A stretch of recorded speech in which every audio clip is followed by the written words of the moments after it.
안녕하세요. 병원 마케팅 실전 노하우를 전하는 에드리절트 박서연입니다.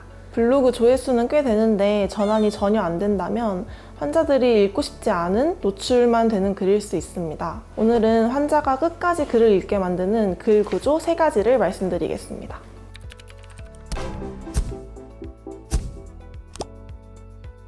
이 3가지만 잘 잡아도 글 체류 시간도 늘고 상담 문의로 이어질 확률도 훨씬 올라갑니다.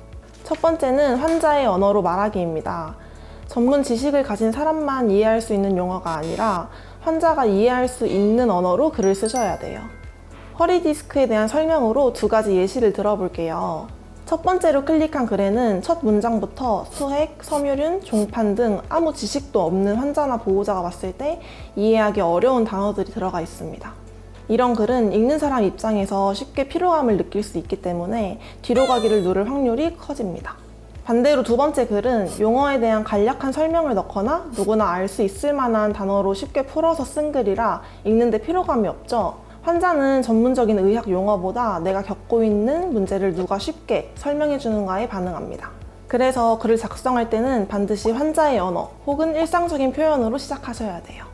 여기서 환자의 집중도를 조금 더 끌어내고 싶다면 초입부에 환자가 공감할 만한 내용을 넣는 것도 도움이 됩니다. 2번째는 소제목으로 나누기입니다. 환자의 언어로 좋은 정보를 다 써놨는데 한 단락에 막 7, 8줄씩 빽빽하게 적어놨으면 글이 너무 길어지겠죠.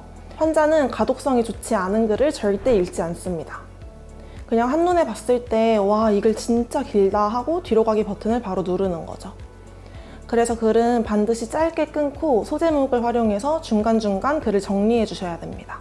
예를 들어서 허리디스크 관련 글을 쓴다고 하면 허리디스크 증상, 허리디스크 원인, 증상별 수술이나 비수술 치료법 이렇게 환자가 궁금해하는 키워드 자체를 소제목으로 달아주면 좋습니다. 왜냐하면 환자들은 허리디스크에 대한 지식 전체를 알고 싶어 하는 게 아니라 내 증상이 왜 생겼는지, 어떻게 치료하면 되는지 등 딱 필요한 부분만 찾아보거든요. 그래서 소제목만 잘 달아도 환자가 원하는 부분으로 스크롤해서 결국 글을 끝까지 읽게 됩니다. 3번째는 행동을 유도하며 마무리하기입니다. 대부분 글을 쓰시다 보면 마지막에 갑자기 끝나버리는 경우가 많아요. 오늘은 허리 디스크에 대해 알아봤습니다. 이상입니다. 이런 식으로 끝나면 환자가 다음 행동을 할 수가 없어요.